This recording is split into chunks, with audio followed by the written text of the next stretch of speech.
उनको जहां जगह मिले वहां बैठ जाएं और जगह कम पड़े तो स्टेज पे भी आके बैठ सकते हैं।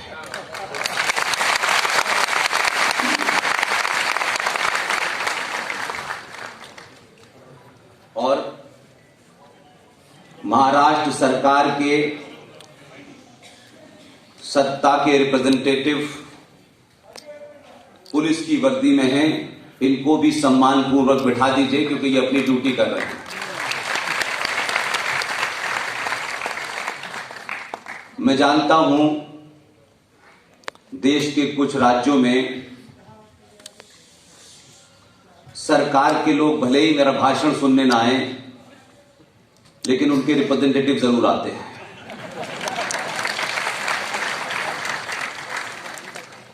ये भी हमारे ही किसी न किसी के भाई हैं, किसी के पिता हैं, किसी के पति हैं। ये भी सच्चाई जानते हैं, लेकिन वर्दी पहनने के बाद कहा जाता है कि सच्चाई मत जानना। इसलिए इनका सम्मान इसलिए होना चाहिए कि ये अपनी ड्यूटी कर रहे हैं, लेकिन ड्यूटी के अलावा भी इस वर्दी के पीछे सनातनी है।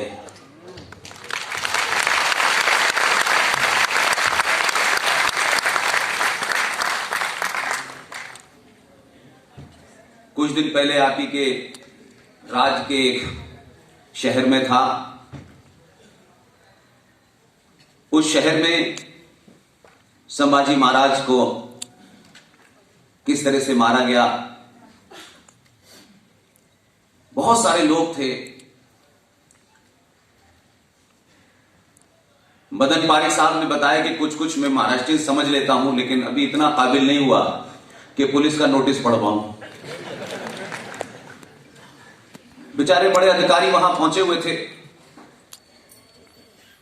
और वो बेचारे मुझे पढ़ के समझाने की कोशिश कर रहे थे कि देखिए साहब, आपके बारे में कहा गया है कि आप देश में आग लगाना चाहते हैं, भड़काना चाहते हैं। तो मैंने कहा आप क्या करना चाहते हैं, आप बताइए। बोले हम सुनने आए हैं, उसके बाद तय करेंगे कि आपने क्या किया। 2 घंटे बाद तपती धूप में जब भाषण खत्म हुआ तो मैंने उनसे पूछा कि कोई बात। बोले हमें यह पता ही नहीं था कि आप सच भी बोलते हैं।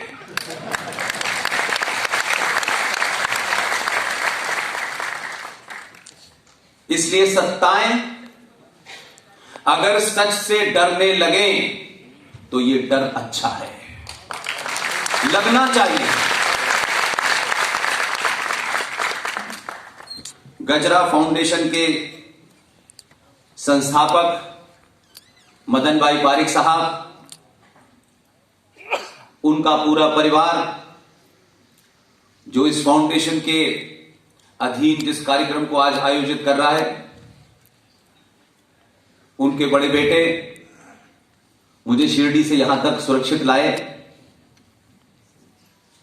और पिछले 24 घंटे से मुझे किसी तरीके की कोई तकलीफ ना हो, उसमें पूरा परिवार जुटा हुआ है। इसलिए मैं उन्हें मुबारकबाद देता हूं। बहुत बहुत धन्यवाद। उनके साथ नासिक के तमाम गणमान्य लोग इस प्रोग्राम को कामयाब बनाने के लिए मैंने सुना है कि पिछले काफी दिनों से लगे हुए हैं। उन सबको भी मेरा विशेष प्रणाम। ये नासिक, इस शहर का रास्ता मुझे मदन भाई ने दिखाया है। 3 साल पहले मुझे जब बुलाया था, उस वक्त बहुत ज्यादा सोशल मीडिया पे मैं देखा नहीं जाता था। कुछ कुछ बातें उस वक्त मैंने कही और आज 3 साल के बाद जब मैं आपके पास लौटा हूं तो जो 5 विषय उठाए थे उसमें से 4 सरकार ने पूरे कर दिए हैं।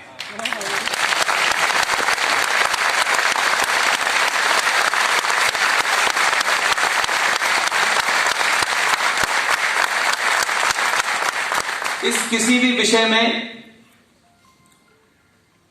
न तो पुष्पेंद्र नाम का कोई व्यक्ति है,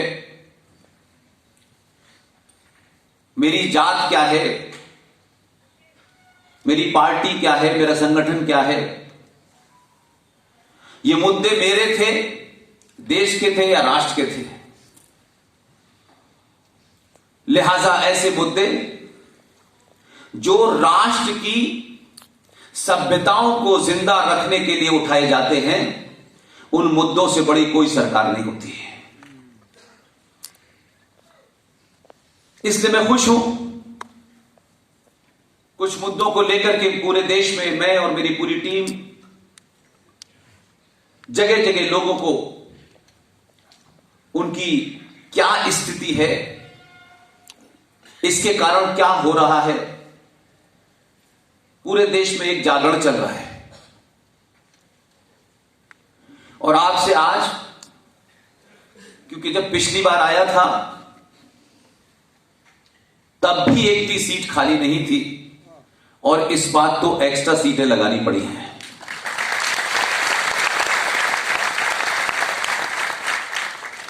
मेरे पास जितनी ताकत है,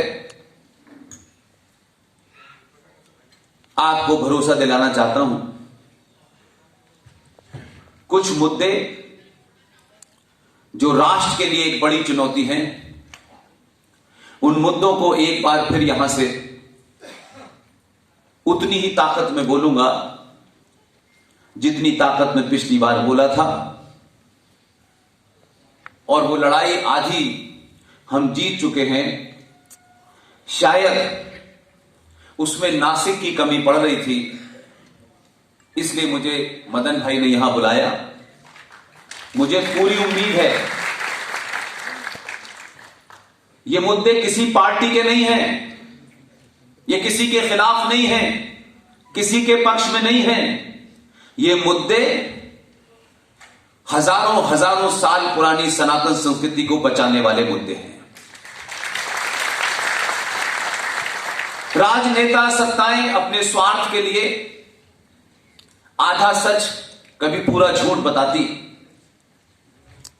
इसलिए सत्ताएं क्या करती हैं, मैंने कभी उसके पीछे ध्यान नहीं दिया।